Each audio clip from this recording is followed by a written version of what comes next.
Hello students, धुरीना के इस online platform पर आप सबका स्वागत है। लास्ट टाइम अपन प्रकाश को पढ़ना अपन ने शुरू किया था। अपन ने लाइट के बारे में जाना था, प्रकाश किस प्रकार से रिएक्ट करता है, उसकी प्रकृति के बारे में जाना था, उसकी नेचर जानी थी। ठीक है, ये बातें अपन ने पढ़ी थी। ठीक है, फिर मैंने आपको बताया था कि कोई वस्तु है वो किस प्रकार से अगर प्रकाश के सभी रंगों को एब्जॉर्ब कर लेगी तो वह ब्लैक कलर की दिखाई देगी, अगर वह सभी प्रकाश के रंगों को रिफ्लेक्टेड कर देती है तो वह वाइट दिखाई देती है, यानी सफ़ेद दिखाई देती है। ये अपन ने बात कर ली थी। अब आगे अपन बात करेंगे, आगे अपन बात करते हैं प्रकाश पर आधारित कुछ महत्वपूर्ण घटनाओं की। प्रकाश पर आधारित कुछ महत्वपूर्ण घटनाओं की, जिसमें पहली घटना है परावर्तन। पहली घटना क्या है? परावर्तन। तो आज अपन परावर्तन को जानेंगे। किसे जानेंगे? परावर्तन को जानेंगे।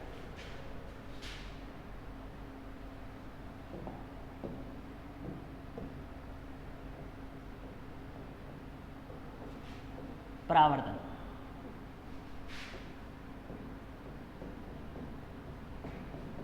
रिफ्लेक्शन। परावर्तन यानी रिफ्लेक्शन। आज किसकी बात करेंगे अपन? परावर्तन या रिफ्लेक्शन की बात करेंगे। ठीक है, देखो रिफ्लेक्शन क्या होता है। रिफ्लेक्शन क्या होता है, आप लोगों ने बचपन में दर्पण के द्वारा या आईने के द्वारा एक गेम खेला होगा, मिरर के द्वारा एक गेम खेला होगा, दीवार पर वो प्रकाश किरणों को एक जगह फोकसित करके। ठीक है ना, वो गेम खेला होगा ना।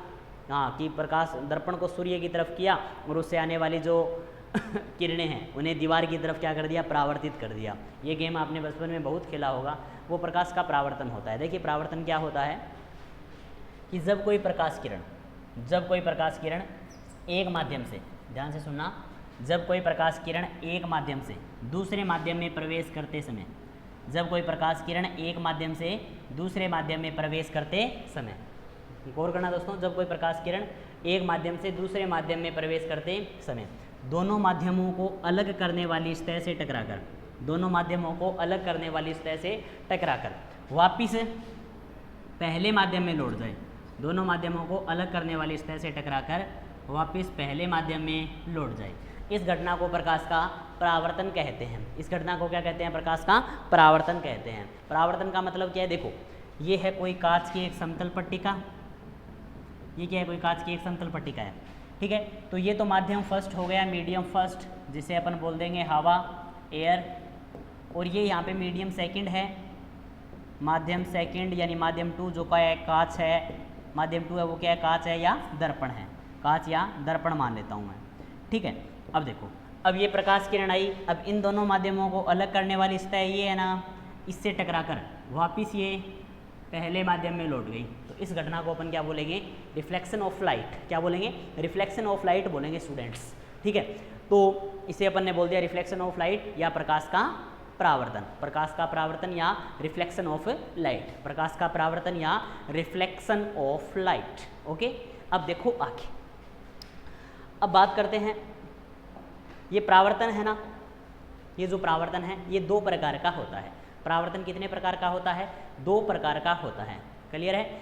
एक तो होता है नियमित परावर्तन और दूसरा होता है विसरित परावर्तन। रेगुलर रिफ्लेक्शन और डिफ्यूज्ड रिफ्लेक्शन। रेगुलर रिफ्लेक्शन और diffused reflection. Okay, regular reflection और डिफ्यूज्ड रिफ्लेक्शन। देखो क्या होता है। नंबर एक, देखो नंबर एक क्या है? परावर्तन के प्रकार की बात करते हैं अपन। परावर्तन के प्रकार, परावर्तन के प्रकार। देखो परावर्तन है वो दो प्रकार का होता है। परावर्तन है वो कितने प्रकार का होता है? दो प्रकार का होता है। देखो परावर्तन दो प्रकार का होता है। क्लियर है? नंबर एक होता है नियमित परावर्तन। नंबर एक क्या होता है? नियमित परावर्तन। ठीक है, नंबर एक क्या है? नियमित परावर्तन। और नंबर दो है विसरित परावर्तन। नंबर एक है नियमित परावर्तन और नंबर दो है विसरित परावर्तन। नियमित परावर्तन और विसरित परावर्तन। अब ये जो नियमित परावर्तन है ना, इसे अपन बोलते हैं रेगुलर रिफ्लेक्शन। क्या बोलते हैं? रेगुलर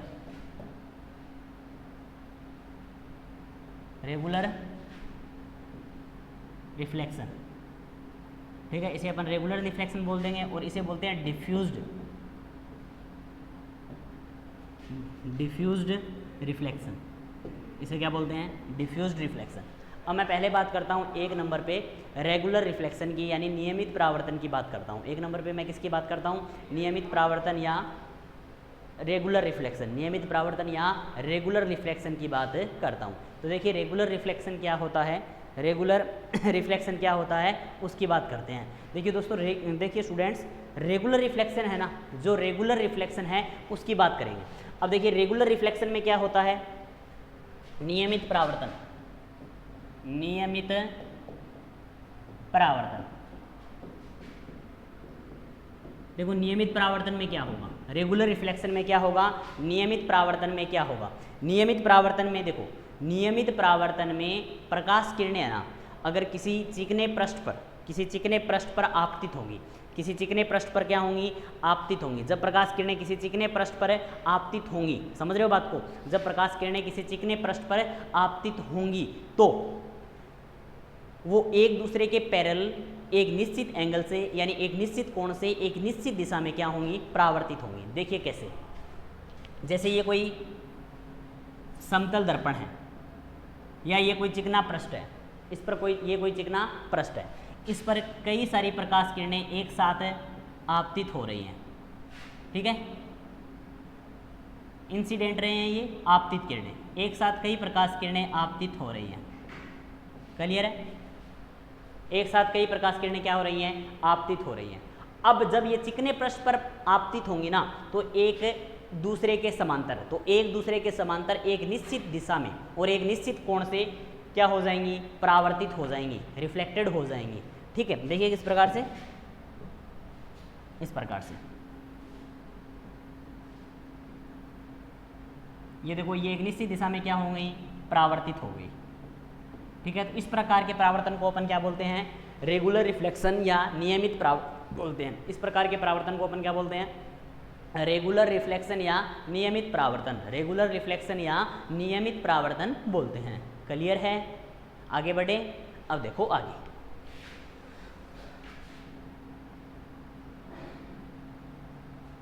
अब आगे बात करते हैं, 2 नंबर पे होता है विसरित परावर्तन। 2 नंबर पे अपन बात करते हैं विसरित परावर्तन की, जिसे बोलते हैं अपन डिफ्यूज्ड रिफ्लेक्शन। क्या बोलते हैं, डिफ्यूज्ड रिफ्लेक्शन। इसमें क्या होगा, जो प्रकाश किरणें एक दूसरे के पैरेलल इंसिडेंट होती है, इंसिडेंट रे के रूप में आती है, वो एक फिक्स एंगल से क्या हो जाएगी, रिफ्लेक्टेड हो जाएंगी। क्लियर है, हाँ, ये प्रकाश किरणें एक दूसरे के क्या होंगी, पैरेलल होगी, यानी परावर्तित किरणें हैं वो एक दूसरे के क्या होंगी, परावर्तित, एक दूसरे के समांतर एक निश्चित दिशा में परावर्तित होंगे। अब देखो आगे, 2 नंबर है विसरित परावर्तन।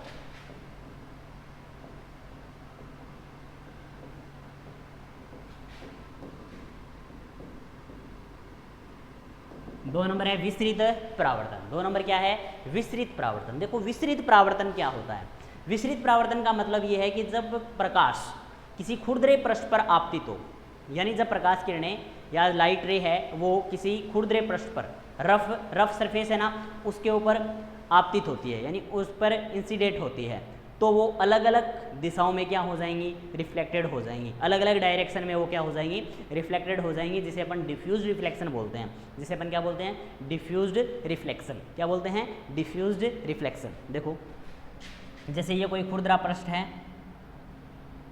ठीक है, इसके ऊपर ये कोई खुरदरा पृष्ठ है, इसके ऊपर कुछ प्रकाश किरणें इस प्रकार से आपतित हुई,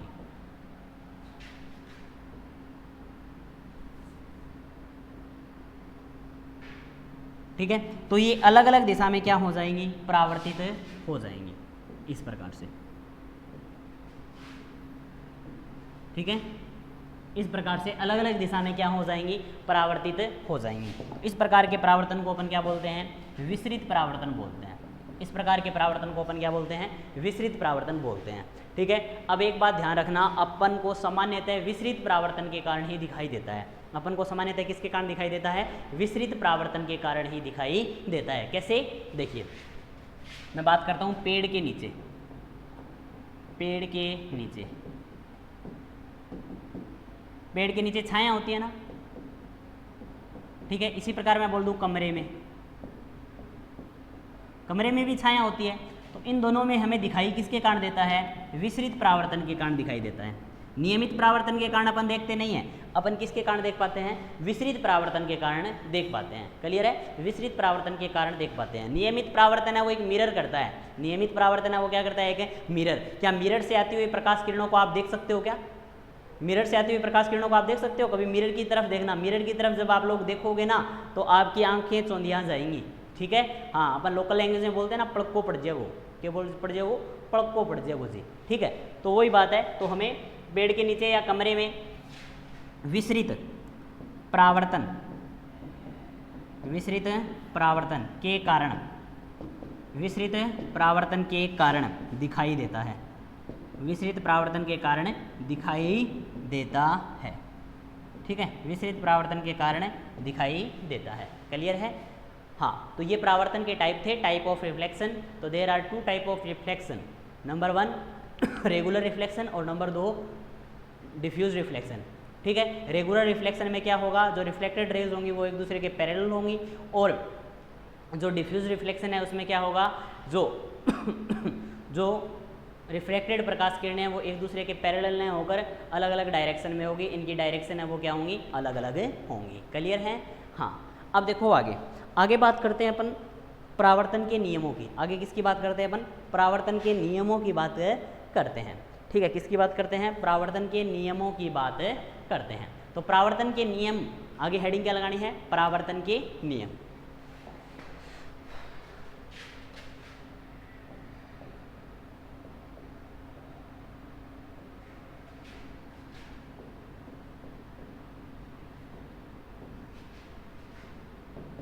परावर्तन के नियम।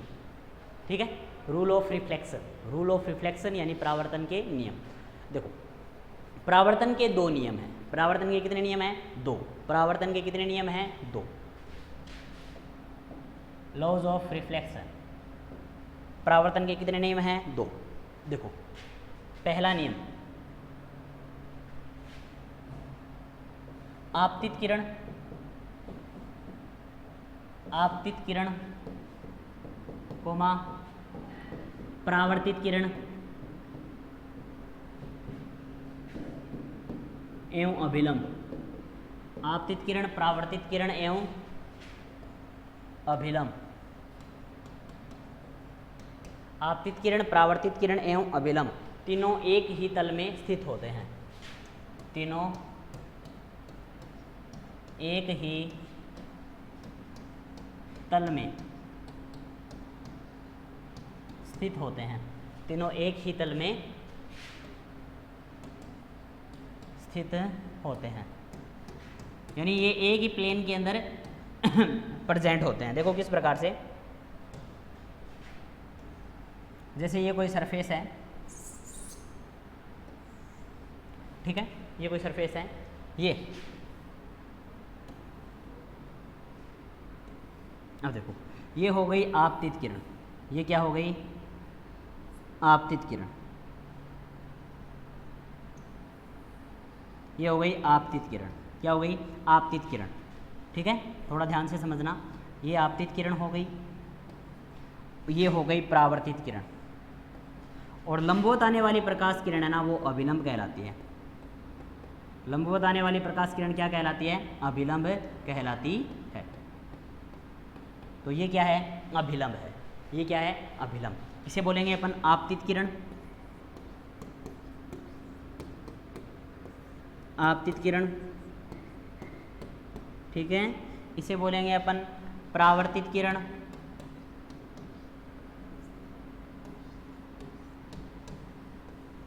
परावर्तित किरण। ठीक है, और इसे बोलेंगे अभिलंब। इसे क्या बोलेंगे? अभिलंब। ठीक है, हाँ, इंसिडेंट रे, इंसिडेंट रे हो गई, और ये क्या हो गई? Reflected ray. ठीक है, तो आपतित किरण और परावर्तित किरण तीनों एक ही तल में स्थित होती है, यानी एक ही समतल में स्थित होती हैं। ये क्या है? परावर्तन का पहला नियम है। ये क्या है? परावर्तन का पहला नियम। परावर्तन का पहला नियम क्या है? आपतित किरण, परावर्तित किरण और अभिलंब। आपतित किरण, परावर्तित किरण और अभिलंब तीनों एक ही तल में स्थित होते हैं। तीनों एक ही जगह स्थित है ना, हाँ यहीं पे आपतित किरण है, यहीं पर परावर्तित किरण है और यहीं पर क्या है अभिलंब है। तल का मतलब हो गया समतल, तल का मतलब क्या हो गया समतल। तो ये तीनों की तीनों एक ही समतल में स्थित होती हैं, ये तीनों की तीनों एक ही समतल में स्थित होती हैं। ये क्या है परावर्तन का फर्स्ट रूल है, पहला नियम है, ठीक है, परावर्तन का फर्स्ट लॉ है ये। क्लियर है, ठीक है। अब अपन आगे बढ़ते हैं, परावर्तन का दूसरा नियम। किसकी बात करेंगे अपन आगे? परावर्तन के दूसरे नियम की बात करेंगे, ठीक है। देखो मेरे ख्याल से यहाँ तक कोई प्रॉब्लम नहीं है आपको, ठीक है। 2 नंबर पे मैं बात करता हूँ परावर्तन का दूसरा नियम। अब देखो परावर्तन का दूसरा नियम है ना, वो जानने से पहले आपको 2 चीज़ें जाननी पड़ेंगी। परावर्तन का दूसरा नियम जानने से पहले आपको दो बातें जाननी पड़ेंगी। देखो दूसरे रूल की बात कर रहा हूँ मैं, ये कोई समतल हो गया या कोई चिकना पृष्ठ हो गया, ये आपतित किरण हो गई,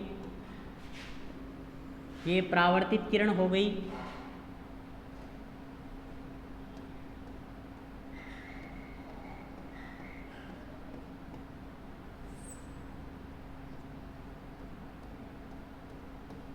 और ये क्या हो गया अभिलंब, ये क्या हो गया अभिलंब, ठीक है। हाँ मैं लिख देता हूँ, थोड़ा सा याद रह जाए आपको। इसे बोलेंगे अपन आपतित किरण, ठीक है। हाँ इसे बोलेंगे अपन परावर्तित किरण,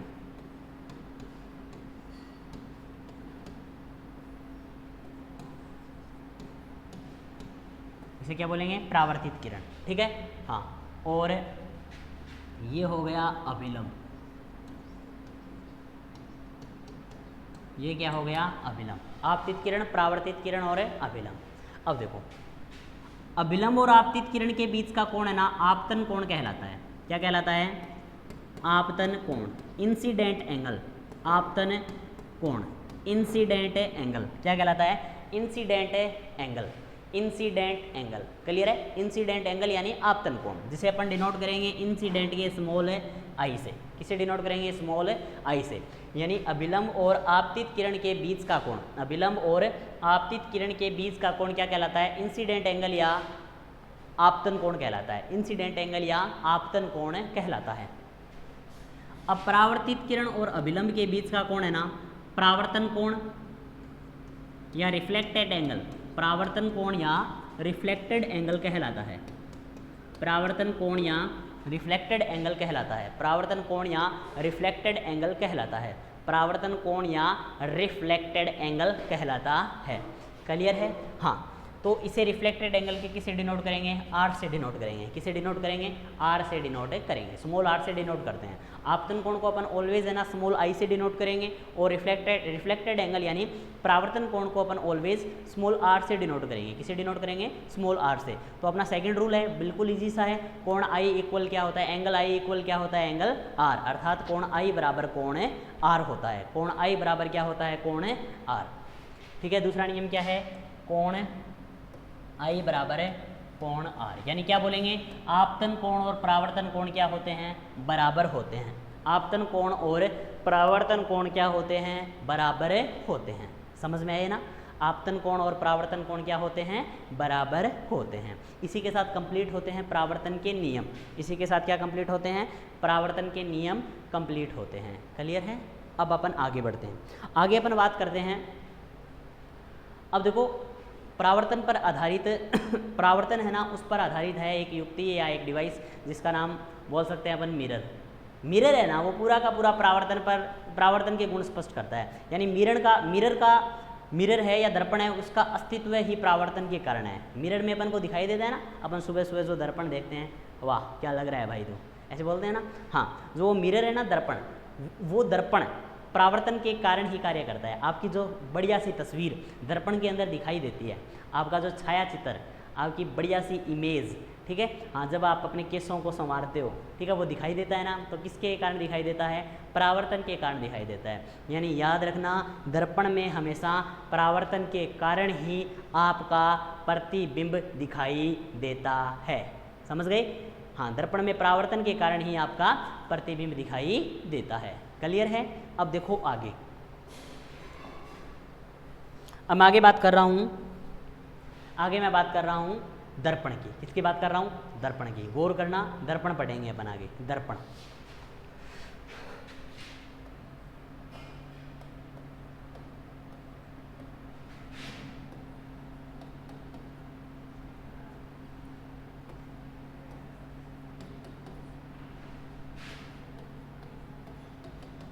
मिरर, मिरर यानी दर्पण। आज अपन बात करते हैं कि इसकी दर्पण की बात करते हैं, यानी मिरर की बात करते हैं, दर्पण या मिरर की बातें करते हैं। देखिए दर्पण के बारे में जानते हैं।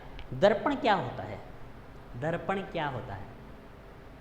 कोई भी सतह अगर परावर्तन करती है ना तो उसमें दर्पण के गुण होते हैं। कोई भी सरफेस अगर परावर्तन करती है तो वो दर्पण का गुण रखती है। लेकिन दर्पण किसे बोलेंगे? कांच है ना, कांच के एक तरफ आप चमकदार पॉलिश कर दो, दर्पण बन जाएगा। कांच के एक तरफ चमकदार पॉलिश कर दो, क्या बन जाएगा? दर्पण बन जाएगा। ठीक है, अब इस आधार पर दर्पण है ना वो कितने प्रकार के होते हैं? 2 प्रकार के होते हैं। दर्पण कितने प्रकार के होते हैं? 2 प्रकार के होते हैं। देखो दर्पण 2 प्रकार के होते हैं।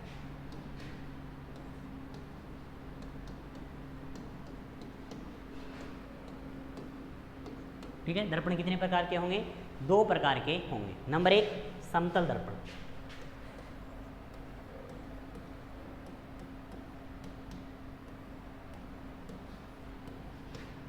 इसे प्लेन मिरर बोलते हैं। प्लेन मिरर क्या बोलते हैं इसे? Plane mirror. समतल दर्पण यानी प्लेन मिरर, समतल दर्पण यानी प्लेन मिरर। ओके, अब देखो 2 नंबर। 2 नंबर होता है गोलीय दर्पण। 2 नंबर क्या होता है? गोलीय दर्पण। स्फेरिकल मिरर, जिसे क्या बोलते हैं? स्फेरिकल मिरर बोलते हैं। 1 नंबर समतल दर्पण और नंबर 2 गोलीय दर्पण। गोलीय दर्पण को अपन क्या बोलते हैं? स्फेरिकल मिरर बोलते हैं। क्या बोलते हैं? Spherical mirror. ओके, अब देखो आगे बात करें। अब 1 नंबर पर अपन बात करते हैं समतल दर्पण की। 1 नंबर पे अपन किसकी बात करते हैं? समतल दर्पण की बात करते हैं। देखिए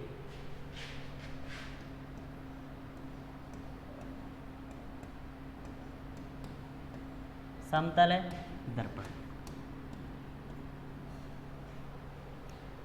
समतल दर्पण। अब देखिए समतल दर्पण क्या होता है?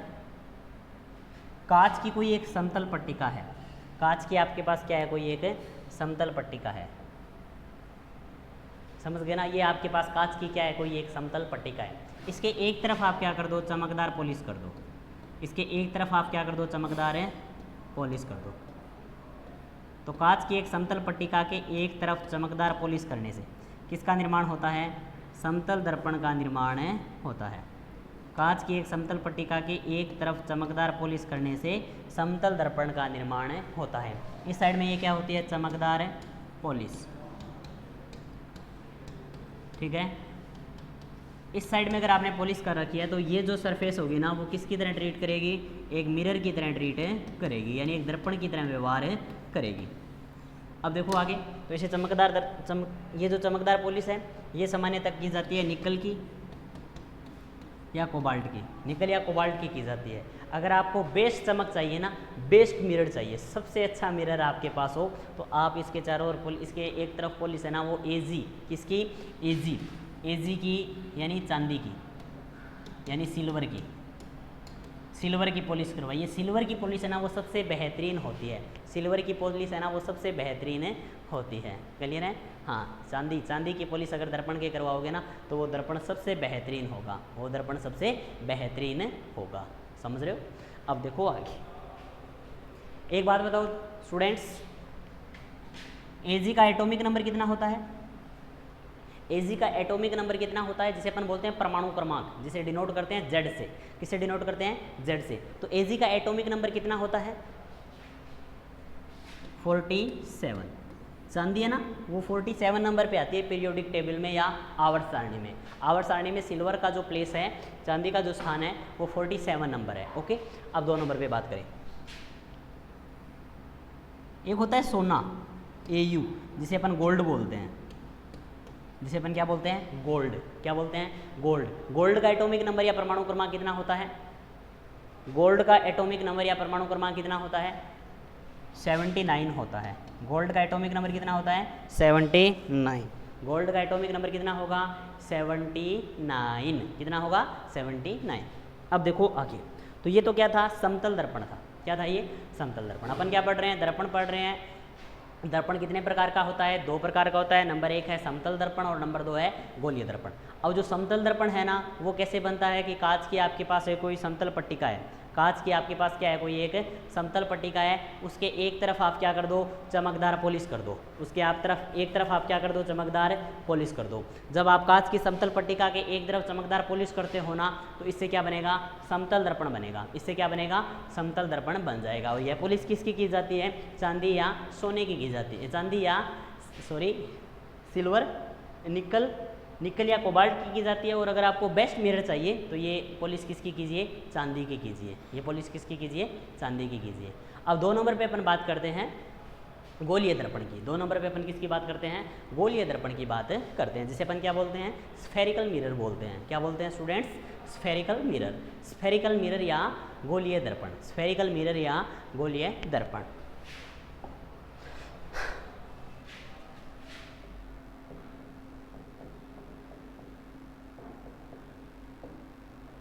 गोलीय दर्पण, जिसे अपन क्या बोलेंगे, स्फेरिकल मिरर।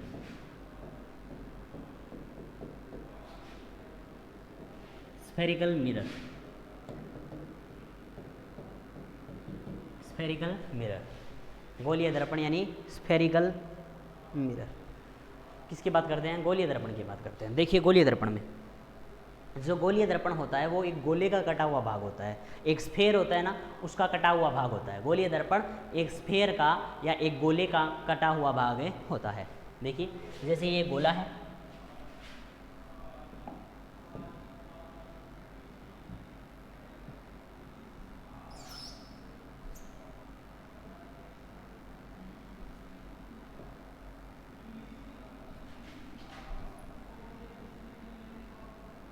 ठीक है, ये कोई गोला है, इसका जो कटा हुआ भाग है, इस गोले का जो कटा हुआ भाग है ना,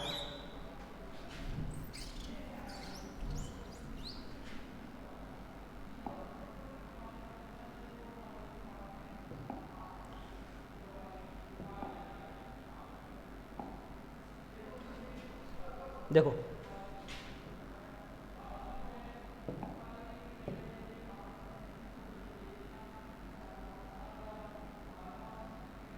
ये कोई गोला है, इसका मान लो मैंने इतना भाग काट लिया, इसका मैंने इतना भाग काट लिया, ये भाग मैंने इससे काट कर क्या कर लिया, अलग कर दिया।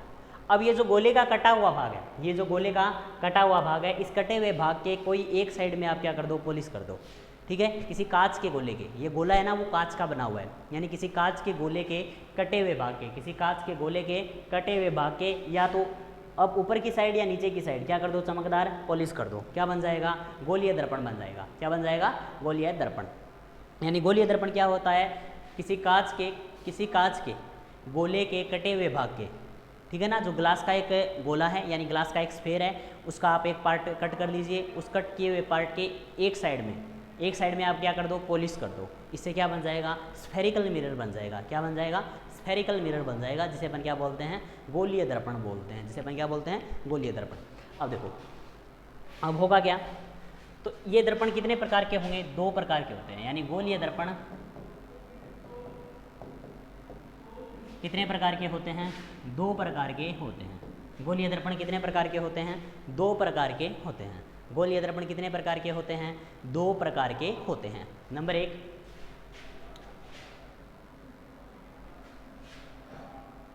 अवतल दर्पण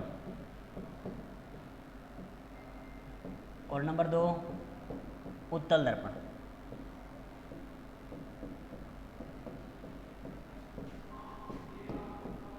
इसे तो बोलते हैं कॉनकैव मिरर।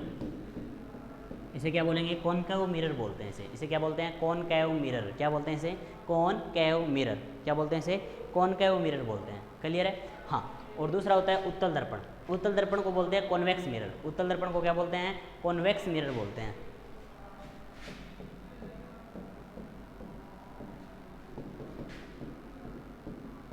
उत्तल दर्पण को क्या बोलते हैं, कॉन्वेक्स मिरर। कॉनकैव मिरर या कॉन्वेक्स मिरर, कॉनकैव मिरर या कॉन्वेक्स मिरर। क्लियर है, कॉनकैव मिरर या कॉन्वेक्स मिरर, कॉनकैव मिरर या कॉन्वेक्स मिरर। अब बात करते हैं अपन 1 नंबर पे कॉनकैव मिरर की। किसकी बात करते हैं, कॉनकैव मिरर या उत्तल दर्पण की बात, अवतल दर्पण की बात करते हैं। अब देखो, एक नंबर पे है अवतल दर्पण।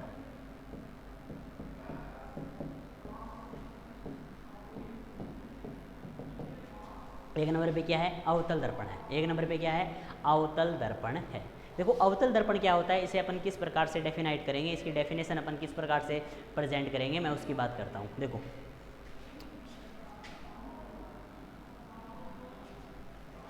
ये कांच के गोले का कटा हुआ भाग है, ठीक है। ये जो कांच का एक स्फेयर था ना, ग्लास का एक स्फेयर था, उसका कट किया हुआ पार्ट है, उसका कट किया हुआ पार्ट है। अभी देखो ऐसे याद रखो अंदर, ऐसे याद रखो अंदर, ऐसे क्या याद रखना है? अंदर याद रखना है। अगर अंदर आपको चेहरा दिखाई दे रहा है, अंदर आपका फेस दिखाई दे रहा है, देखो दर्पण का मेन टारगेट क्या होता है? दर्पण को अपन किस टारगेट के लिए यूज़ करते हैं?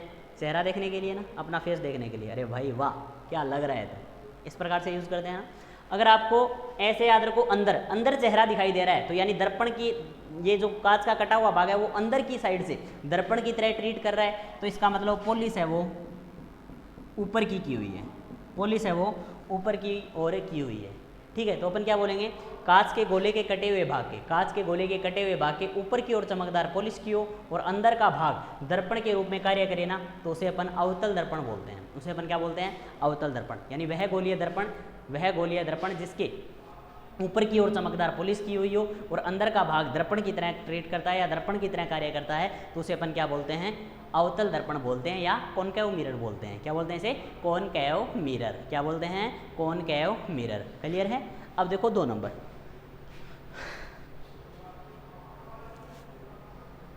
दो नंबर होगा उत्तल दर्पण। 2 नंबर क्या होगा? उत्तल दर्पण, जिसे अपन क्या बोलते हैं? कॉन्वेक्स मिरर बोलते हैं। 2 नंबर है उत्तल दर्पण, जिसे क्या बोलते हैं अपन?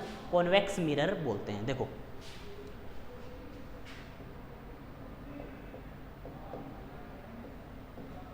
उत्तल दर्पण जिसे क्या बोलते हैं? Convex mirror.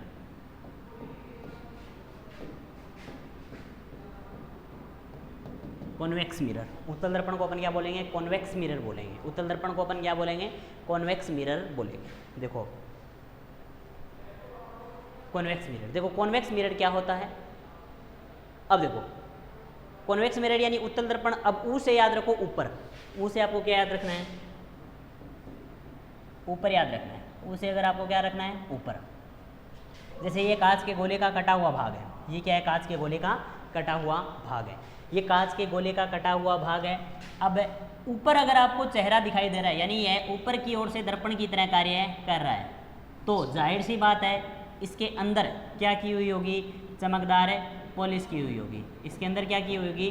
चमकदार पॉलिश की हुई होगी। यानी वह गोलीय दर्पण जिसके अंदर की ओर चमकदार पॉलिश की हुई हो और ऊपर का उभरा हुआ भाग है, वो किसकी तरह कार्य करता है? दर्पण की तरह कार्य करता है, तो उसे अपन क्या बोलते हैं? उत्तल दर्पण बोलते हैं। तो उसे अपन क्या बोलेंगे? उत्तल दर्पण। तो उत्तल दर्पण किसे बोलेंगे? वह गोलीय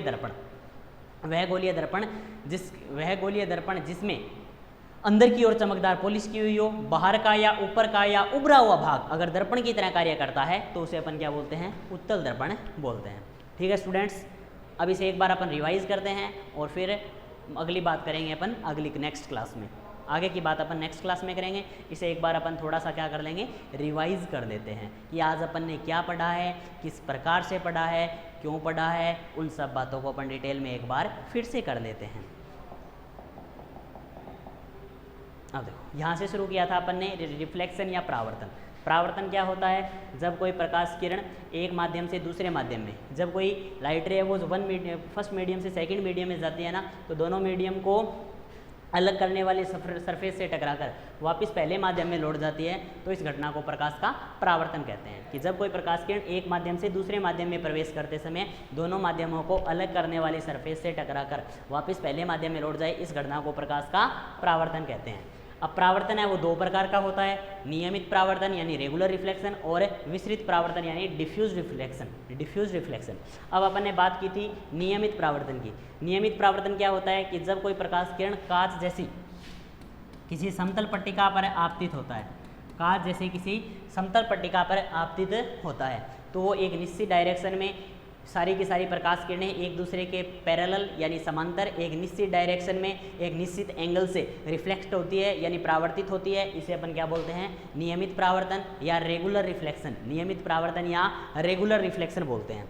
ठीक है, फिर देखो दूसरा है विस्तृत परावर्तन। विस्तृत परावर्तन में क्या होता है, जब कोई प्रकाश किरण किसी खुरदरे पृष्ठ पर आपतित होती है तो जब प्रकाश किरणें किसी खुरदरे पृष्ठ पर या रफ सरफेस के ऊपर आपतित होती हैं तो वो भिन्न भिन्न डायरेक्शन में क्या हो जाएंगी, रिफ्लेक्टेड हो जाएंगी, परावर्तित हो जाएंगी। इसे अपन क्या बोलते हैं, डिफ्यूज रिफ्लेक्शन या विस्तृत परावर्तन। और विस्तृत परावर्तन के कारण ही हमें दिखाई देता है। आगे बात करें परावर्तन के नियम, 2 नियम है, आपतित किरण, परावर्तित किरण और अभिलंब एक ही समतल में स्थित होते हैं।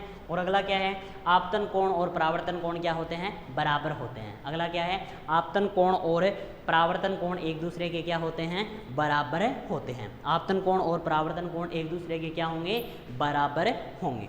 आगे देखो फिर अपन ने पढ़े दर्पण। दर्पण कितने प्रकार के होते हैं, 2 प्रकार के होते हैं। दर्पण कितने प्रकार के होते हैं, 2 प्रकार के होते हैं। नंबर 1 है समतल दर्पण और नंबर 2 है गोलीय दर्पण। नंबर 1 है समतल दर्पण और नंबर 2 है गोलीय दर्पण।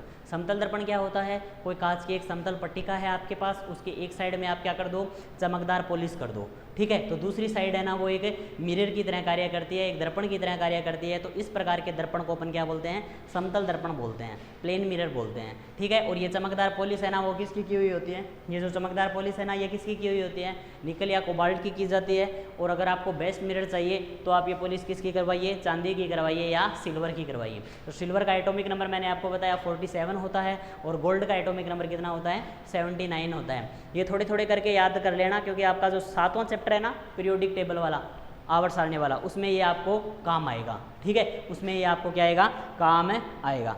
ठीक है, आगे देखो फिर अपन बात कर रहे हैं अगली गोलीय दर्पण की, जिसे अपन क्या बोलते हैं, स्फेरिकल मिरर बोलते हैं। गोलीय दर्पण को अपन क्या बोलते हैं, स्फेरिकल मिरर। स्फेरिकल मिरर की डेफिनेशन के बारे में अपन जाने, स्फेरिकल मिरर की डेफिनेशन के बारे में अगर अपन जाने तो क्या होगा कि गोलीय दर्पण क्या होता है, किसी कांच के गोले का कटा हुआ भाग होता है। गोलीय दर्पण क्या होता है, किसी कांच के गोले का कटा हुआ भाग होता है, किसी कांच के गोले का कटा हुआ भाग होता है। अब ये कांच का जो गोला है उसके कटे हुए भाग की एक तरफ अगर चमकदार पॉलिश कर दें इस तरीके से तो गोलीय दर्पण का निर्माण होता है। और गोलीय दर्पण है वो भी कितने प्रकार का होता है, 2 प्रकार का होता है। गोलीय दर्पण है वो भी कितने प्रकार का होता है, 2 प्रकार का।